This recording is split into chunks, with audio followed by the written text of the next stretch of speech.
Personally, Bob I Roberts. must say up front that I am not a fan of your music. I find it offensive. And I'm sorry, but I wouldn't vote for you if my life depended on it. Good morning, Philadelphia. Our guest today is Bob Roberts, Pennsylvania senatorial candidate and folk singer. Our viewers are curious about where it all began. Where did it start for you? Where did what start? Well, was it a small colonial home with a mom in a yellow starched dress and a dad in a seersucker suit? You're speaking of my upbringing. Yes, your upbringing. Well, Kelly, I came here to speak about the issues, but I will happily indulge your personality search. I was born and raised lower middle class right outside the city of brotherly love, Philadelphia, Pennsylvania. My father was a fry cook, my mother a peacenik. I had no brothers or sisters. Make your judgments if you must. He was a model student, so full of life and energy.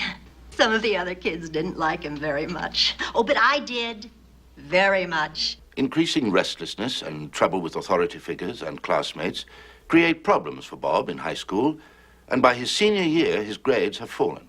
I know what it's like to be without a home. I was homeless when I was 17. Get this straight, Jack, I didn't ramble, I didn't roam. No siree, no box cars or park benches, no panhandling for me. I went straight to work. I earned enough money out of my own to enroll myself in a school of my choice, a school I wanted. That's not quite true. Bobby enrolled himself in military college by forging my signature on a check of mine. He was happy there. He said it was because he needed discipline, more structure in his life. He felt we offered too much freedom. And you know what? He was right. I was trying to instill different values in him than the ones he has now. Let's just leave it at that. Well, the 60s are, let's face it, a dark stain on American history.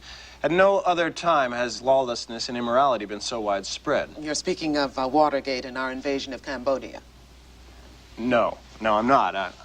I see. I'm speaking of you. I'm speaking of lawlessness and immorality with regard to drug use and sexual practice. Excuse me? Disregard in the press for the sacred institutions that have made this country what it is today. Is social protest disregard for our laws and institutions? Certainly it is.